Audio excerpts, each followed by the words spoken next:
Step जो start करना है मैं क्वेश्चंस बहुत सारे लूंगा, इसके ध्यान रखना। इसके क्वेश्चंस काफी ज्यादा, मतलब 40-50 क्वेश्चन तक डिस्कस होंगे इसके एसिडिक बेसिक कैरेक्टर के। अभी जो बताया था उसको ध्यान रखना है। ऐसे ही एक टर्म मैं और बता रहा हूँ, केबी। ऐसे ही एक टर्म मैं और बता रहा हूँ, केबी। तो केबी के अंदर जैसे अगर मैंने सपोज लिया एमोनिया, मैंने ले लिया एमोनिया, सही ना। Ammonia,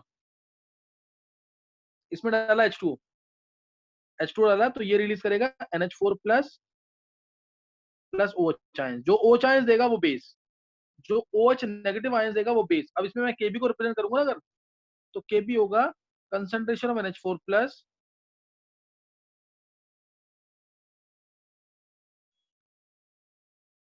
OH minus divided by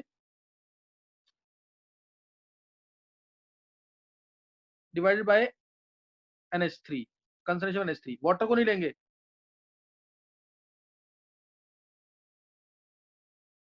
divide by concentration NH3, water को नहीं लेंगे। तो ये केबी होता है।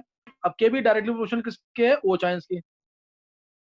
जो अच्छा बेस होगा वो OH आयंस देगा, या उसके पास लोन पेयर होंगे, जैसे NH3 में N के पास लोन पेयर है, लोन पेयर दे सकता है। वो लोन पेयर जितने ज्यादा होंगे, और इलेक्ट्रॉन नेगेटिविटी या साइज, वो भी फैक्टर्स भी डिसाइड करेंगे बेसिक कैरेक्टर। लोन पेयर है तो बेसिक कैरेक्टर हो सकता है उसका। कम है ज्यादा, वो बहुत सारे फैक्टर्स मिलकर डिसाइड करते हैं। तो केवी डायरेक्ट टू OH आयंस है, और पीके भी होता है माइनस लॉग केबी। तो पीके भी आ जाएगा यहाँ से लॉग 1/KB, लॉग 1/KB। तो केबी ज्यादा तो बेसिक कैरेक्टर ज्यादा, पीके भी ज्यादा तो बेसिक कैरेक्टर कम। ये याद रखना है बिल्कुल, जैसे के में था ऐसे ही इसमें। केबी ज्यादा, बेसिक कैरेक्टर ज्यादा, एसिड कैरेक्टर कम। पीके भी ज्यादा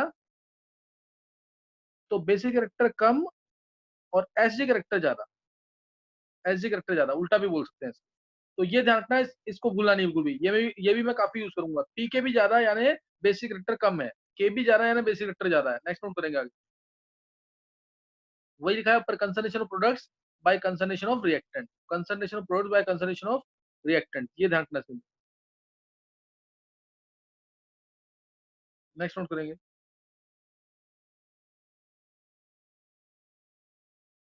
नेक्स्ट अब इसके अंदर, अब नेक्स्ट टर्म जो है वो है इलेक्ट्रोमेरिक इफेक्ट।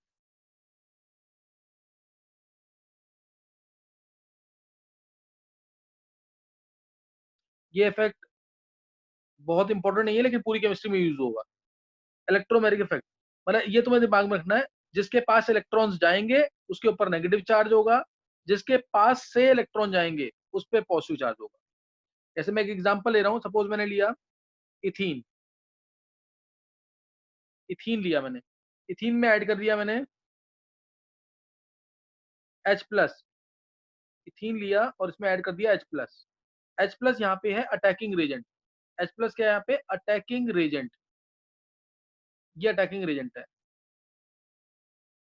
ये रिवर्सल का साइन दिखाना। अब इसमें माना मैंने इलेक्ट्रॉन्स गए इधर, ध्यान देंगे, इलेक्ट्रॉन्स गए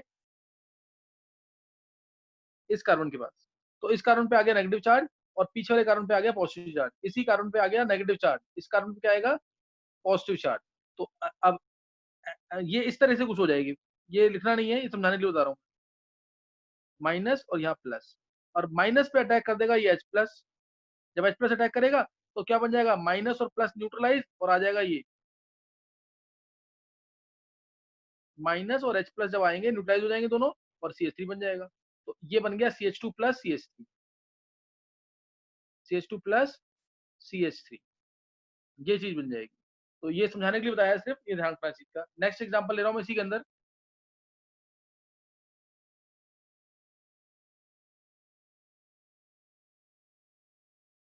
नेक्स्ट एग्जांपल लिया, सपोज मैंने HCHO।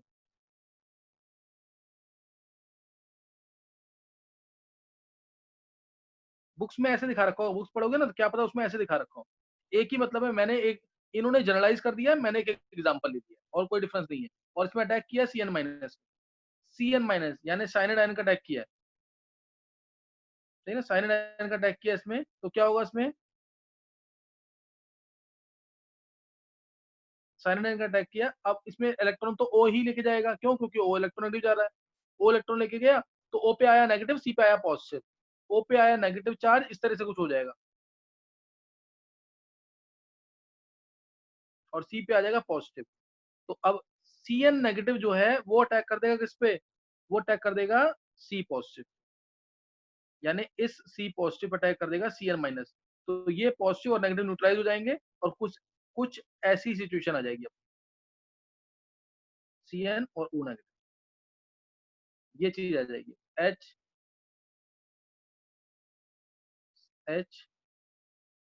Cn O नेगेटिव, ये आ गया। और यहाँ पे Cn माइनस भी क्या है, this is also called as attacking reagent, ये भी अटैकिंग रेजेंट है, Cn माइनस भी अटैकिंग रेजेंट है ना, ये भी अटैकिंग रेजेंट है। तो ये मैंने बता दिया यहाँ पे। तो यहाँ पे इलेक्ट्रो, इसे बोलते हैं इलेक्ट्रोमेरिक इफेक्ट। इलेक्ट्रोमेरिक इफेक्ट किसी भी तरीके से अगर मैं अटैकिंग रेजेंट को रिमूव कर देता हूँ, इस अटैकिंग रेजेंट को मैं किसी भी तरीके से अगर रिमूव कर देता हूँ, तो then the effect get reverse, reaction backward चली जाती है, यानी ये इफेक्ट क्या है, टेम्पररी।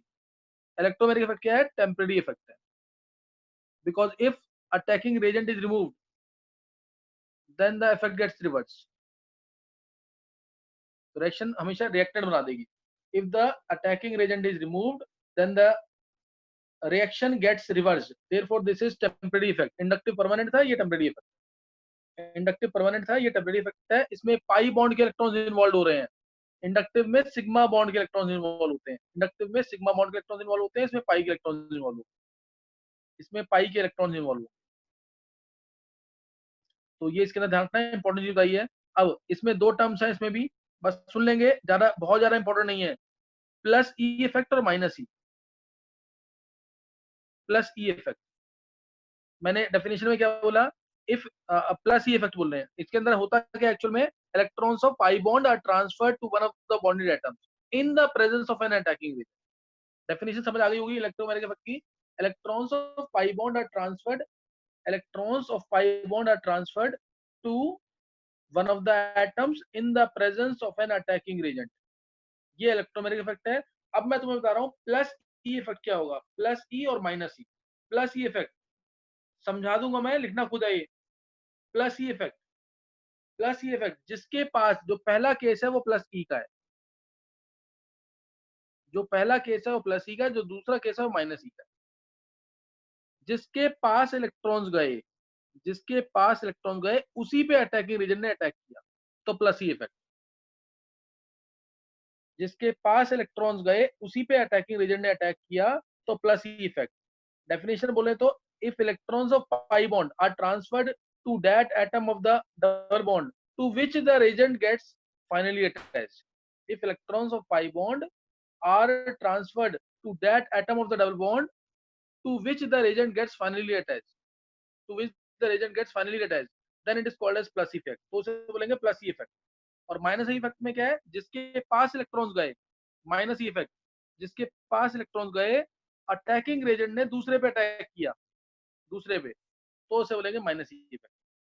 तो बोलेंगे minus E effect if electrons of pi bond are transferred to that atom of the double bond other than the one, other than the one to which the reagent gets finally attached, other than the one to which the reagent gets finally attached, then it is called as minus E effect। तो उसे बोलेंगे minus E effect. तो ये plus ई और minus E effect है। जिसके पास electrons गए उसी पे अटैक हुआ, तो प्लस ई इफेक्ट। जिसके पास इलेक्ट्रॉन्स गए अटैक दूसरे पे हुआ, तो माइनस ई इफेक्ट। तो माइनस ई इफेक्ट, पहला एग्जांपल प्लस ई इफेक्ट का, दूसरा एग्जांपल माइनस ई इफेक्ट का। 11th वाले बच्चों को किसी को कोई डाउट,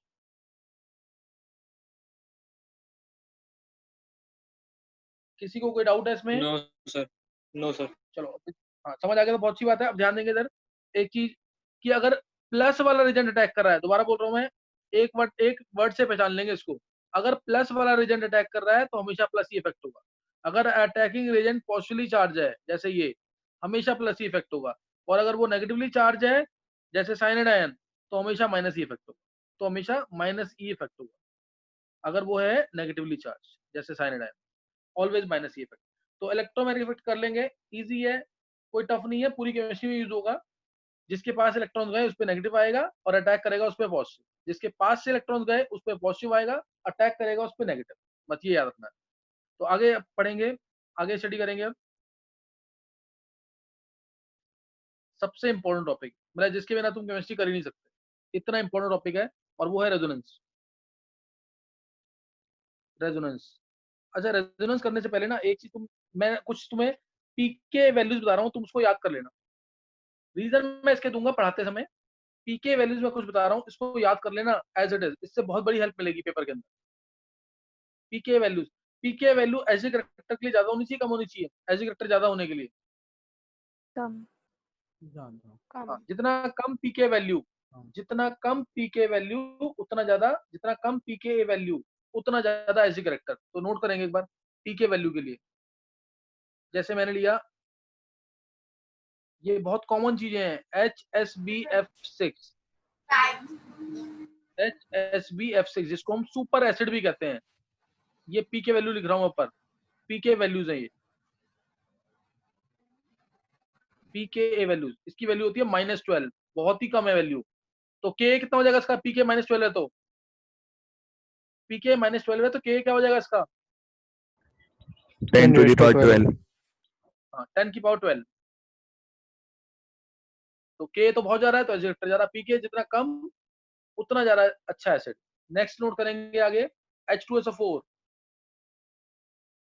H2SO4 -10, तो 10:10 आ जाएगा इसका के। ये भी बहुत अच्छा, H2SO4 सुना ही है सबने, बहुत ही अच्छा एसिड है, मिनरल एसिड है। तीसरा, थर्ड एग्जांपल ये है मैंने HI का, ये भी स्ट्रॉन्ग एसिड होता है, आसपास में ही होता है इसके H2SO4 के, -9 वैल्यू, तो के इसका 10⁹। फोर्थ, HBr -7, तो के 10⁹, 10⁹। नेक्स्ट आया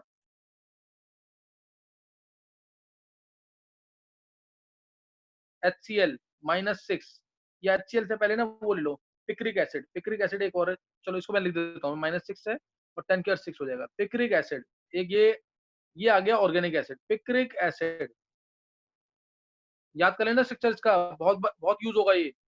this is called as picric acid. Picric acid, इसका पीके होता है -6.5, यानी ये ज्यादा बेटर एसिड है। ज्यादा कम वैल्यू है, ज्यादा बेटर एसिड है किससे? HCl से। HCl से ज्यादा अच्छा एसिड है, और 10⁹ आ जाएगा ये, ज्यादा अच्छा एसिड है ये भी, 10⁹. सर नेक्स्ट, नेम क्या बोला एसिड का? Picric acid. IUPAC कौन बताएगा इसका? पिक्रिक एसिड कौन बताएगा?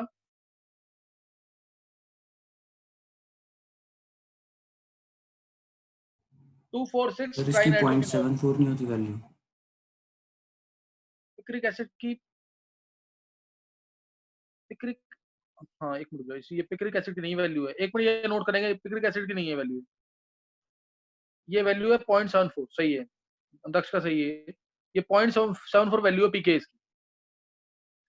इसकी नहीं है वो वैल्यू, जो माइनस मैंने 6.5 बोली है, PHSO3H, सल्फोनिक एसिड की वैल्यू होती है, सल्फोनिक एसिड, इसकी होती है -6.5, इसकी -6.5 वैल्यू है, और 10⁻6.5 आ जाएगा। 10 ये पिक्रिक एसिड की वैल्यू है, पिक्रिक एसिड की, यानी मिनरल एसिड ज्यादा अच्छे एसिड होते हैं ऑर्गेनिक एसिड से। पिक्रिक एसिड की 0.74 वैल्यू, लेकिन ये भी ठीक ठाक वैल्यू है, अच्छी खासी वैल्यू है। मिनरल एसिड्स में वैल्यू बहुत अच्छी होती है Ka की, सही ना? तो ये भी ठीक ठाक वैल्यू है, अच्छा एसिड है ये भी, पिक्रिक एसिड। नेक्स्ट नोट करेंगे, ये वैल्यूज याद करनी है, सारी इंपॉर्टेंट वैल्यूज है। नेक्स्ट नोट कर लेंगे आगे, जैसे आ गया H3O प्लस, प्लस चार्ज आ गया, प्लस चार्ज आ गया तो H प्लस को जल्दी फेंकेगा, H प्लस को जल्दी फेंकेगा, इसलिए इसकी वैल्यू भी -1.8 के आसपास, 1.8 नेगेटिव में, नेगेटिव में 1.8, यानी ये भी अच्छा एसिड है, 10⁻2 के आसपास इसका एसिड कैरेक्टर है, 10⁻2 के आसपास या 10⁻1.8 के आसपास इसका एसिड कैरेक्टर है। नेक्स्ट नोट करेंगे आगे, 9th, H3O प्लस के बाद ले सकते हैं हम इसमें, हाँ formic acid, formic acid, benzoic acid, acetic acid,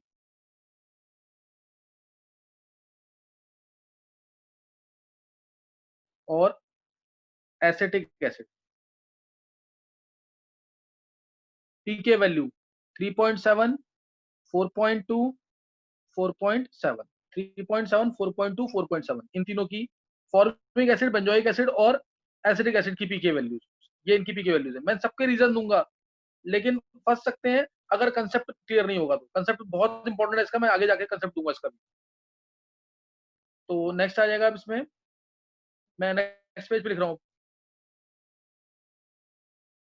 next आ गया जैसे अब इसमें आ गया फिनॉल।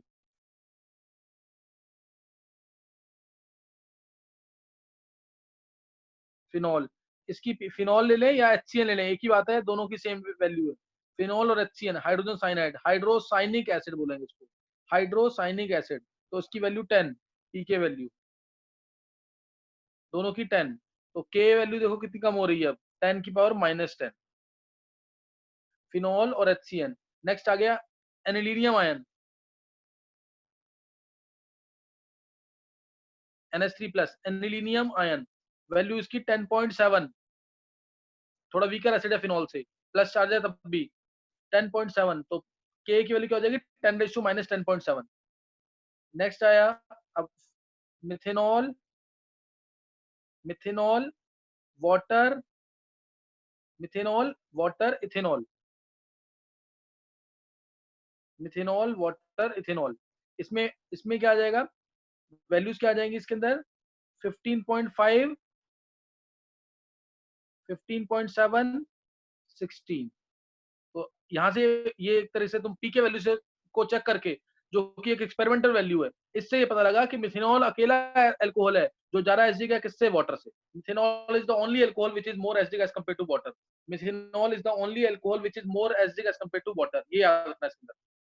और इथेनॉल के साथ ना इसका कंपेरेबल है इसके साथ, इसके साथ ये भी अच्छा एसिड होता है, इसका भी ये वाला ना अच्छा एसिडिक होता है, ठीक ठाक होता है एसिडिक इथेनॉल की तरह। एरोमेटिसिटी आती है वो सब बाद में बताएंगे उसके अंदर। नेक्स्ट आ गया 17 पे, CH3 whole twice CH OH, secondary alcohol, tertiary alcohol, ये नोट कर लेंगे।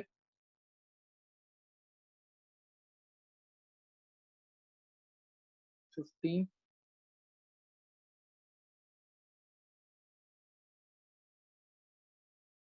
तो सेकेंडरी अल्कोहल और टर्शरी अल्कोहल वैल्यू 16 थी, 17, प्राइमरी अल्कोहल की 16 थी, इसकी 17 है, इसकी 18 है, 16, 17, 18 वैल्यू आ जाएगी। अब इसके बाद नेक्स्ट आ जाएगा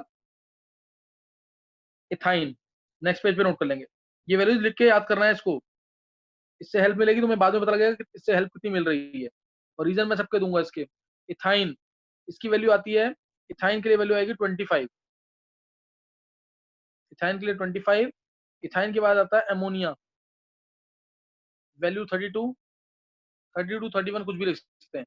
इथीन के लिए 33, और इथेन के लिए पीके वैल्यू 50। एल्केन तो लीस्ट एसिडिक होते हैं, एल्केन क्या होते हैं, लीस्ट एसिडिक। तो ये इसके अंदर तुम्हें ध्यान रखना है, नेक्स्ट नोट करेंगे आगे। नेक्स्ट अब आगे आ गया इसके अंदर रेजोनेंस इफेक्ट, जो सबसे इंपॉर्टेंट टॉपिक, रेजोनेंस इफेक्ट, या रेजोनेंस पढ़ेंगे पहले, रेजोनेंस।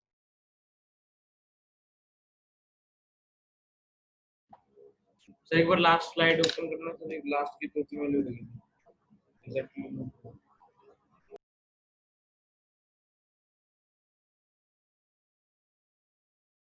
हो गया सर, हो गया हो गया हो गया। चलो नेक्स्ट, अब नेक्स्ट हम स्टडी करेंगे resonance. Clear, resonance.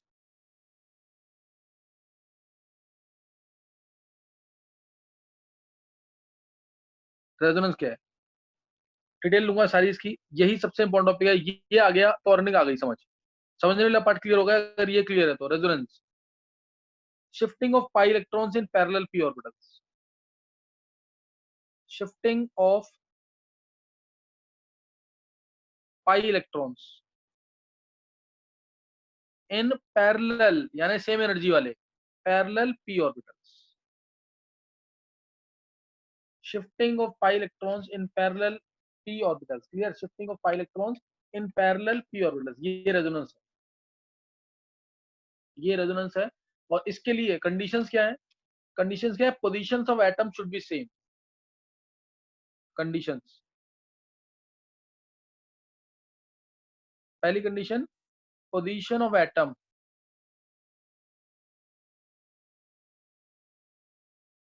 Should be same, ये एटम की पोजीशन चेंज नहीं होगी, should be same. Second condition, bond pair lone pair should be same, bond pair and lone pair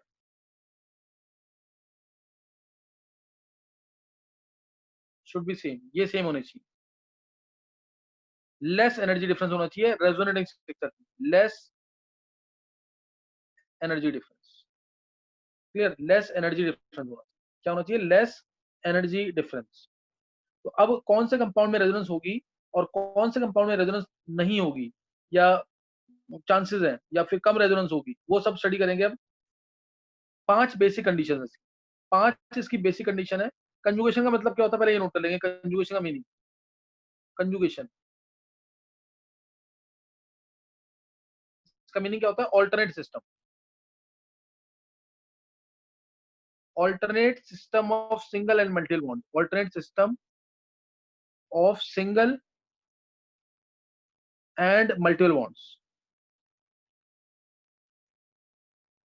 alternate system of single and multiple bonds, alternate system of single and multiple bonds। तो ये conjugation होता है, ये क्या है, conjugation. तो अब note करेंगे यहाँ पे आगे किस केस में रेजोनेंस होगी और किस केस में रेजोनेंस नहीं होगी।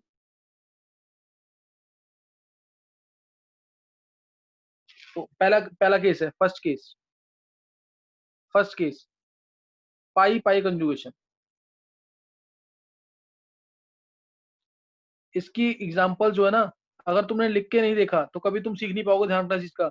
ये अपना होमवर्क में ऐड कर लेना कि रेजोनेंस के स्ट्रक्चर तुम्हें भेजने ही भेजने हैं। जैसे माइनस इफेक्ट का ऑर्डर याद करके भेजना होमवर्क में, मैंने बता रखा है किस बच्चे को किसको होमवर्क भेजना है, तो माइनस इफेक्ट का ऑर्डर भी लिख लेना उसमें, चाहे प्लस इफेक्ट का ऑर्डर भी लिख लेना। ये जरूर बनाने हैं अब तुम्हें, रेजोनेटिंग स्ट्रक्चर्स, रेजोनेटिंग स्ट्रक्चर जरूर बनाने हैं हर हर होमवर्क के साथ। 40-50 स्ट्रक्चर जो भी होंगे सब बनाने हैं तुम्हें, अभी जितने होंगे उतने ही बनाने। सिर्फ इसको नहीं बनाओगे ना तो रेजोनेंस नहीं सीख पाओगे ना, और नहीं सीख पाओगे।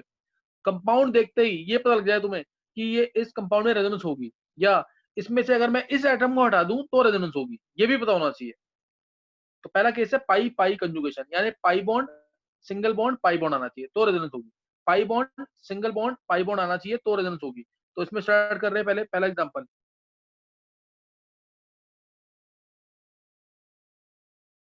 ये लिया मैंने। तो क्या इसमें रेजोनेंस होगी,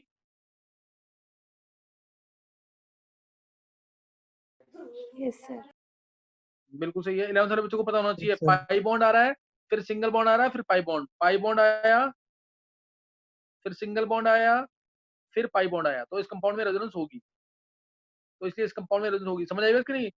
यहाँ पे आया पाई बॉन्ड, फिर आया सिंगल बॉन्ड, फिर आया पाई बॉन्ड, तो रेजोनेंस होगी। ये ऑल्टरनेट सिस्टम है, तो ये रेजोनेंस होगी, इसके अंदर शो कर रहे हैं रेजोनेंस इसके अंदर। ध्यान देना, किसी भी रेजोनेटिंग स्ट्रक्चर बनाते समय किसी भी एक डायरेक्शन में एरो भेजने होते हैं, किसी भी एक डायरेक्शन, मैक्सिमम केसेस में एक ही डायरेक्शन में एरो जाते हैं, उसको बोलते हैं एक्सटेंडेड कंजुगेशन।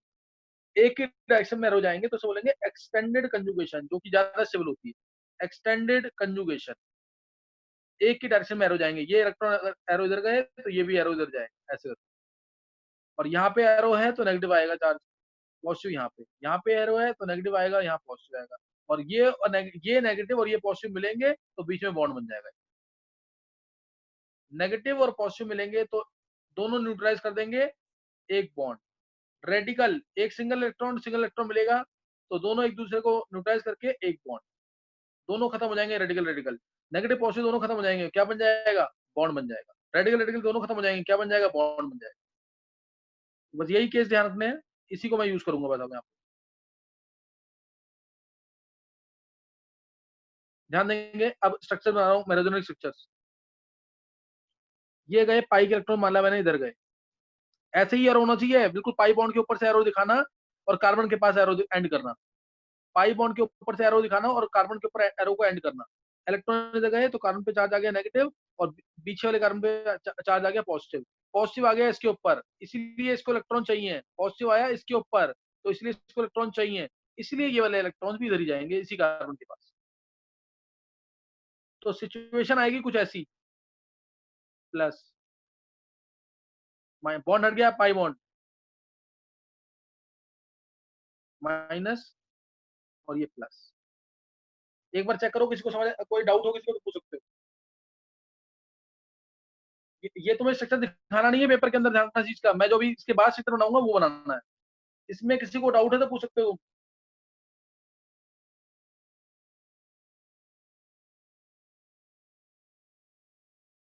किसी को कोई डाउट है तो पूछ सकते हो। चलो फिर देखेंगे। अब समझ आ गया सबको ये। अब नेगेटिव और पॉजिटिव को जोड़ दो। इन दोनों को मैं जोड़ूंगा नहीं, इन दोनों को मैं नहीं जोड़ूंगा। क्यों? इन दोनों को जोड़ूंगा तो ऊपर वाला सेक्टर ही बन जाएगा। इन दोनों को जोड़ूंगा तो क्या होगा? ऊपर वाला सेक्टर बन जाएगा। तो इसलिए ध्यान रखना है, इनको नहीं जोड़ना है आपस में, नहीं तो ऊपर वाला सेक्टर बन जाएगा। इस नेगेटिव और इस पॉजिटिव जोड़ देंगे। नेगेटिव पॉजिटिव जुड़ेगा तो क्या बन जाएगा? बॉन्ड। तो ये सेक्टर आ गया फाइनली। ये सेक्टर बनाना है, ये बनाना है तुम्हें, ये बनाना आना चाहिए तुम्हें, गलती नहीं करनी इसकी।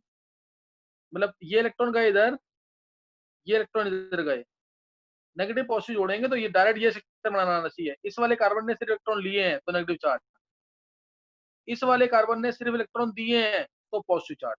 और ये सेक्टर आ गया, और ये बना इन दोनों को मिलाकर सेक्टर, जो कि एक्चुअली एग्जिस्ट करेगा। दोनों सेक्टर ऊपर वाले एग्जिस्ट नहीं करेंगे।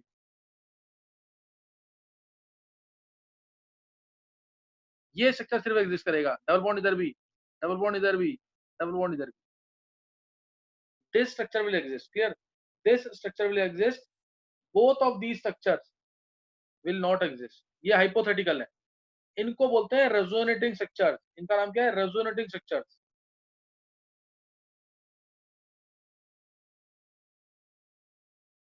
रेजोनेंस और कैनोनिकल स्ट्रक्चर्स, कैनोनिकल स्ट्रक्चर्स और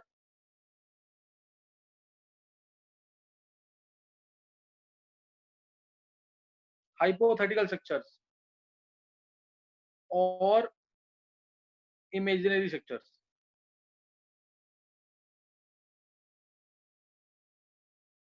तो ये चारों नाम इसी के हैं। ज्यादा यूज करूंगा मैं रेजोनेटिंग स्ट्रक्चर और कैनोनिकल स्ट्रक्चर। तो कोई पूछेगा इसके कितने ब्यूटा 1,3 डाइईन के कितने ने रेजोनेंस स्ट्रक्चर बने, तो बोलना है 2 स्ट्रक्चर। ब्यूटा 1,3 डाइईन के कितने स्ट्रक्चर बने, तो कहेंगे 2 स्ट्रक्चर थे। है ना? ब्यूटा 1,3 डाइईन के कितने स्ट्रक्चर बनेंगे? Only 2 structure. Resonance hybrid count नहीं होगा। ये है रेजोनेंस हाइब्रिड, ये काउंट नहीं होगा। रेजोनेंस स्ट्रक्चर ऊपर वाले हैं, वो ही काउंट होंगे। किसी को कोई डाउट, किसी को पूछना हो कुछ?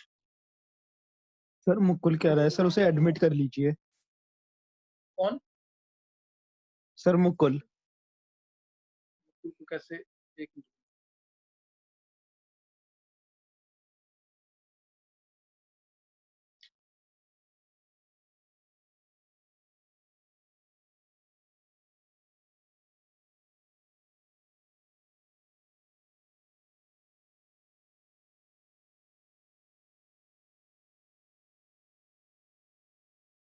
अच्छा,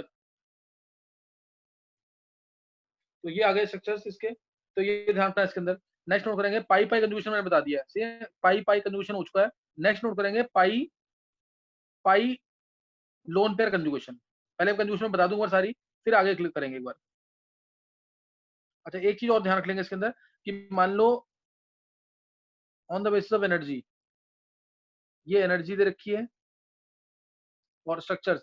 मान लिया मैंने स्ट्रक्चर्स बने से 3 सेक्टर बने, 1 2 3, और ये है हमारा रेजोनेंस हाइब्रिड। ये रेजोनेंस हाइब्रिड है। ये कैनोनिकल स्ट्रक्चर 1 है या रेजोनेंस स्ट्रक्चर 1 है, रेजोनेंस स्ट्रक्चर 2 है, रेजोनेंस स्ट्रक्चर 3 है। तो जो सबसे स्टेबल स्ट्रक्चर है कौन सा है? सबसे स्टेबल स्ट्रक्चर कौन सा है? हाइब्रिड। हाइब्रिड। नहीं, रेजोनेंस स्ट्रक्चर इन तीनों में से। R1। हाँ, जिसकी R1। एनर्जी सबसे कम है, जिसकी एनर्जी सबसे कम वो सबसे ज्यादा स्टेबल। R1 की एनर्जी में जो डिफरेंस है, R1 की एनर्जी और रेजोनेंस हाइब्रिड की एनर्जी में जो डिफरेंस है, उसे बोलते हैं रेजोनेंस एनर्जी। ये मैं थर्मोडायनामिक्स चैप्टर में भी लूंगा डिटेल में, इसको इसके न्यूमेरिक्स कराऊंगा रेजोनेंस एनर्जी के। रेजोनेंस एनर्जी क्या है? Difference of energy, difference of energy between difference of energy between resonance hybrid and energy of the most stable canonical form या resonance structure is called as resonance energy. इसे बोलते हैं resonance energy. जितनी ज्यादा resonance energy उतना compound stable, उतनी अच्छी उसके अंदर resonance, उतना वो stable. ये भी याद रखना. Greater is the resonance energy, resonance energy increases, stability increases. चलो सेकंड टाइप की कंजुगेशन. अब एक मैंने सिखा दी, इसको 5 बार 6 बार बना के देखना तो ज्यादा क्लियर होगा तुम्हें. नेक्स्ट कंजुगेशन है pi lone pair conjugation. Pi lone pair conjugation, pi bond single bond lone pair. जैसे एग्जांपल, सबसे इंपॉर्टेंट एग्जांपल इसके अंदर विनाइल क्लोराइड. सबसे इंपॉर्टेंट एग्जांपल है इसके अंदर vinyl chloride. Pi lone pair conjugation. Clear? Pi lone pair conjugation. तो pi bond single bond lone pair, ये आ गए लोन पेयर.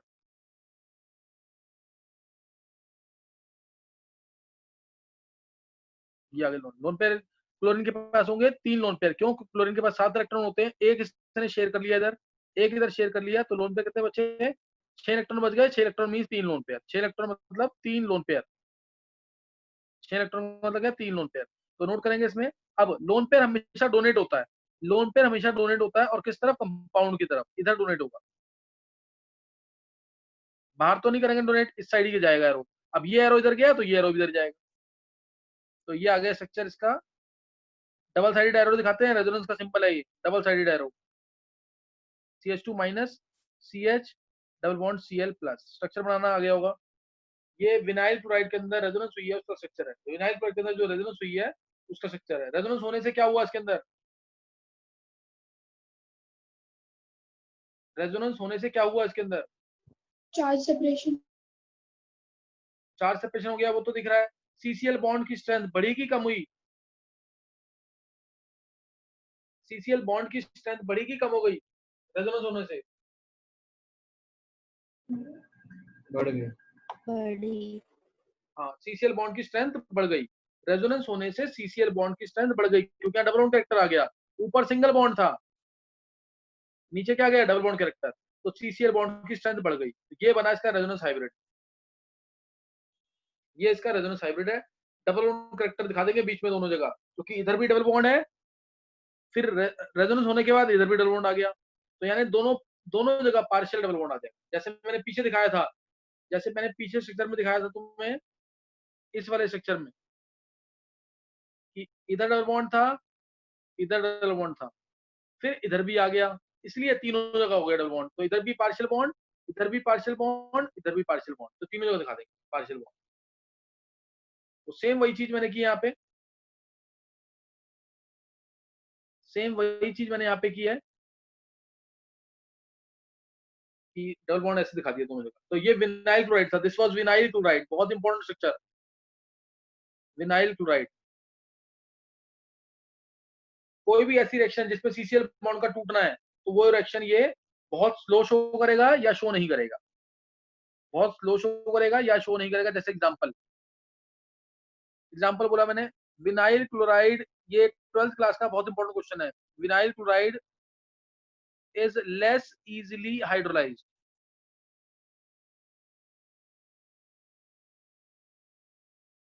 व्हाई? हाइड्रोलाइज का मतलब क्या है? जैसे मान लो CH3 CH2Cl, मैंने इसमें डाला एक्वस KOH. एक्वस मतलब पानी के अंदर KOH. तो क्या होगा? CCl बॉन्ड टूट जाएगा. CCl बॉन्ड टूट जाएगा, ये इलेक्ट्रॉन ले गया, CCl बॉन्ड टूट गया, प्लस आया, उस पे OH आयन अटैक करके CH3 CH2 OH बना देगा. Cl हटके OH आ गया. Cl हटके OH आ गया. Cl हटके OH आ गया, क्योंकि CO बॉन्ड ज्यादा स्ट्रॉन्ग है than CCl bond. CCl bond बड़ा होगा क्योंकि Cl का साइज बड़ा है. बॉन्ड बड़ा तो स्ट्रॉन्ग कम. तो CCl हट जाएगा और OH आयंस आ जाएंगे, इथेनॉल मिल जाएगा. इसको बोलते हैं हाइड्रोलिसिस. इस रिएक्शन के लिए बता रहा हूँ.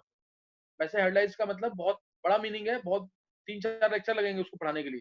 चेक करोगे हाइड्रोलिसिस के ऊपर मैंने 9 लेक्चर दे रखे हैं, तो चैनल के ऊपर है, चेक कर.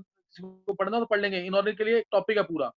तो अब ये हाइड्रोलिसिस है. अब विनाइल क्लोराइड में अगर मैं लूं तो इसमें हाइड्रोलिसिस नहीं होता. क्यों नहीं होता? इसमें भी तो Cl हट के OH आ जाना चाहिए. इसका हाइड्रोलिसिस नहीं हो रहा. क्यों नहीं हो रहा हाइड्रोलिसिस? नो रिएक्शन है यार. क्यों रिएक्शन नहीं होगी? Cl bond strong हो गया, CCl bond. हाँ, रेजोनेंस तो एक वर्ड में आंसर क्या लिखोगे, due to resonance in vinyl chloride, और रेजोनेंस नहीं दिखाया तो कोई मार्क्स नहीं मिलेगा। This is due to resonance in vinyl chloride. ये विनाइल क्लोराइड है, ये इलेक्ट्रॉन का इधर, ये लोन पेयर इधर गए और बन गया resonance structure CH2 minus CH double bond Cl plus, ये रेजोनेंस हो गई। फिर रेजोनेंस हाइब्रिड दिखा देना, दो स्ट्रक्चर बने हैं इसके रेजोनेटिंग। तो because of resonance in vinyl chloride, because of resonance in vinyl chloride, it is less easily hydrolyzed. Because of resonance in vinyl chloride, it is less easily hydrolyzed. तो ये less easily hydrolyzed होगा। समझ गए कि नहीं है? तो ये इसको ध्यान रखना है। चलो नेक्स्ट नोट करना है आगे, ये क्वेश्चन बहुत इंपॉर्टेंट था, नेक्स्ट नोट करना है।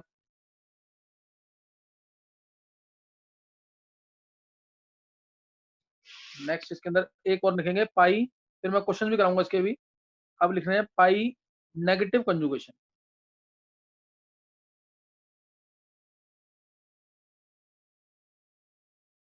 Pi bond single bond negative charge, pi bond single bond negative charge, तो पाई नेगेटिव कंजुगेशन। जैसे एग्जांपल लिया मैंने एलाइल कार्बन आयन,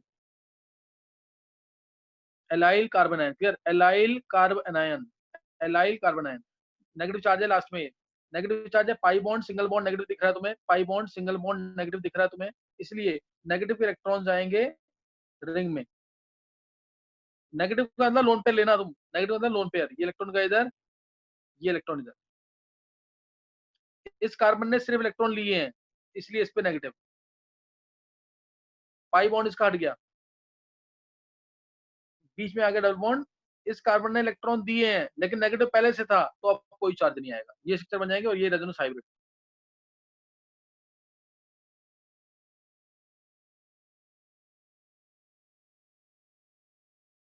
ये इसका रेजोनेंस हाइब्रिड होगा, सही ना, ये इसका क्या होगा, रेजोनेंस हाइब्रिड।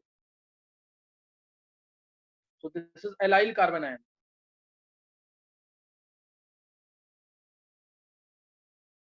कार्बन पे नेगेटिव चार्ज है इसलिए कार्बन आयन बोलते हैं, कार्बन पे नेगेटिव चार्ज है इसलिए बोलेंगे इसको कार्बन आयन। तो ये pi negative conjugation, this is pi negative conjugation. तीन तरह के कंजुगेशन सीख लिए हमने, pi negative conjugation. Next note करेंगे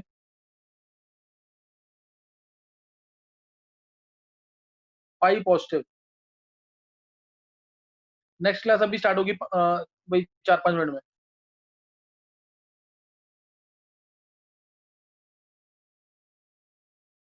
पाई पॉजिटिव एग्जांपल इसका एलाइल कार्बोकेटाइन, ये एग्जांपल है, खुद ट्राई करेंगे इसको।